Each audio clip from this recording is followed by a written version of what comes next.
I've been cleaning the Sorrath embassy on Kellen Station for 12 years. I know where the grout is cracked in the second-floor atrium. I know which chandelier hums when the station's air cyclers switch over at 0400. I know how long it takes the marble in the east corridor to dry after I mop it. 11 minutes in standard humidity. 14 when the dock seals are venting. I know the embassy the way you know a body you've been washing for a decade. Every joint, every scar. The east wing was sealed before I started. The last Sorrath elder died there. Varethi, the founding matriarch's granddaughter, the one who'd held the embassy charter for 90 years. When she died, the Sorrath closed the wing, sealed the doors, filed the paperwork. Nobody was supposed to go in there again. I found the maintenance bypass on my second year, a service hatch behind the laundry risers on the mezzanine. The lock was mechanical, not keyed to Sorrath biometrics, and I had the station's standard maintenance tool on my belt. It opened into the east wing's upper gallery, and from there you could reach every room. I started cleaning it because I couldn't stand not to. That's the whole reason. There's no deeper explanation. I'm a maid. I clean rooms. The fact that someone sealed the doors didn't change the fact that the dust was settling on surfaces that had been polished for 90 years, and I could see it through the gallery windows. And it bothered me the way a crooked picture bothers you. Not urgently, but permanently. So I cleaned it. Every morning before my regular shift, 40 minutes in the east wing. I dusted the reading room with its dragon scale mosaics. I wiped down the long table in the reception hall, where Varethi had taken her last meals. I swept the corridors. I kept the stained glass panels clear, so the station's daylight lamps could push through the colored glass the way they were supposed to, throwing blue and copper across the marble floor. Nobody asked me to. Nobody knew I did. That was fine. I wasn't doing it for anyone.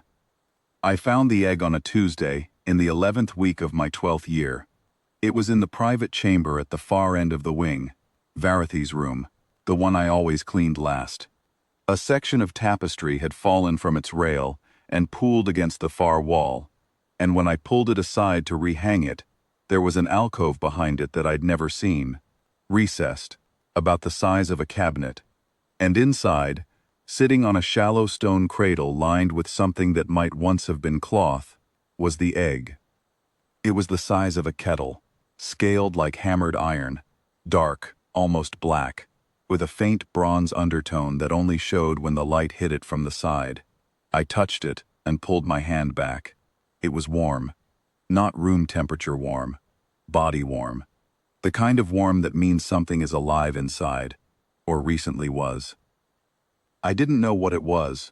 I'm a maid, not a xenobiologist. I brought a blanket the next morning.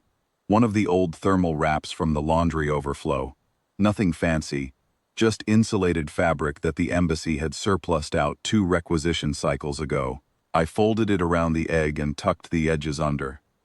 The egg sat in its stone cradle, wrapped in a surplus blanket, in a hidden alcove, in a sealed wing, in an embassy that a dead elder had held for 90 years. I kept cleaning. The next week I brought a portable heater, a small one, the kind I used for my own quarters when the station's climate system ran cold in the off hours. I set it on low and angled it toward the alcove. I checked the temperature with the back of my hand, the way my mother used to check bread dough, not with a thermometer, just with skin. I started talking to it, not because I thought it could hear me. I talked to it the way you talk to a plant, or a room, or a photograph of someone who isn't coming back. I told it about the weather on the station, which was always the same, but I told it anyway. I told it about the chandelier that hummed. I told it the grout in the atrium was getting worse, and I'd put in a maintenance request that would be ignored for the 4th time. 6 weeks. That's how long I cleaned around the egg, adjusted its blankets, checked its warmth, and talked to it about grout. 6 weeks of mornings in the sealed wing before my regular shift, 40 minutes with the egg and 40 minutes with the dust, and then out through the service hatch and into the day, as if nothing had changed. On the 43rd morning, the egg moved. I was wiping down Varethi's reading table when I heard it. Not a crack, not yet. a sound like a fingernail tapping glass from the inside. I set the cloth down and walked to the alcove and put my hand on the shell. It trembled under my palm. A faint vibration, steady, like a small engine turning over. I sat down on the floor beside it. I didn't know what else to do. The crack came 2 hours later, a single line running from the crown to the base, and then a piece of shell fell away, and something wet and dark shifted inside. I reached in. I don't know why. Instinct. The same instinct that makes you catch a cup before it falls. And I felt it. Small. Warm. Scaled. It fit in both my hands with room to spare. It was a dragon. Iron dark scales, still damp. Eyes the color of old amber, half open, unfocused. Wings so thin I could see the light through them, folded tight against its sides like wet paper.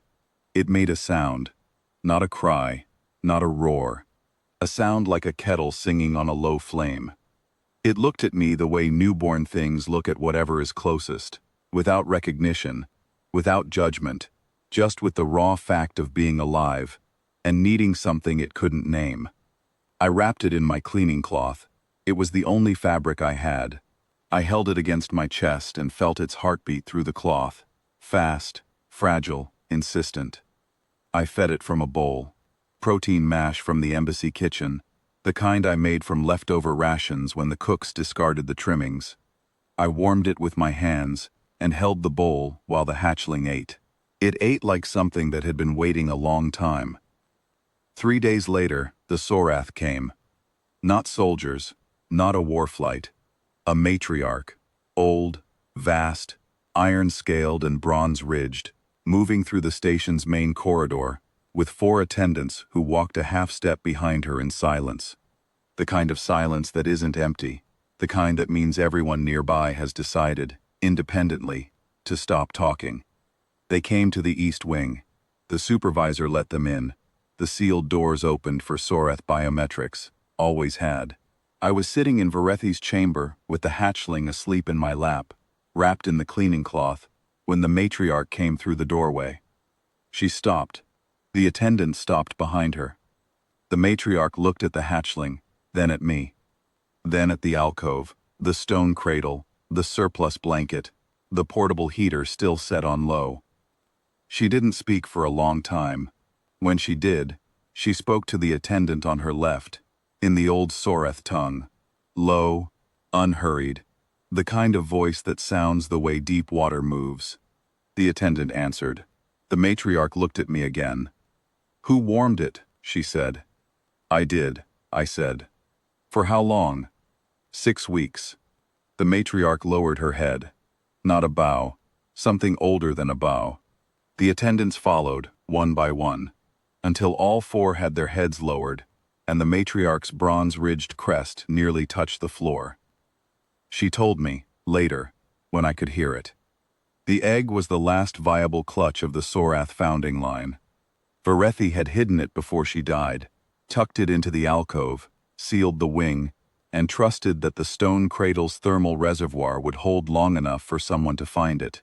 The reservoir had failed in the 3rd year. The egg should have gone cold, should have died. It didn't, because a maid brought a blanket. The matriarch spoke my name in the old tongue, not a title, not a rank. Just my name, Sarah, shaped in the Sorrath way, the way you shape a word when you're placing it somewhere it will be kept. The attendants repeated it.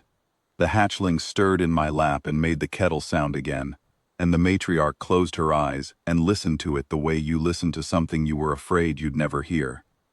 They offered me things. A residence, a position, a place in the Sorrath registry, which I didn't fully understand, but which made the attendants look at me differently. Not with deference exactly, with the kind of attention you give to something you've just learned is load-bearing. I said I'd think about it, then I finished my shift. The East Wing isn't sealed anymore. The doors are open. The daylight lamps push through the stained glass the way they always did. Blue and copper on the marble. The hatchling sleeps in the alcove where the egg was, in the stone cradle, on the surplus blanket. The portable heater is still set on low.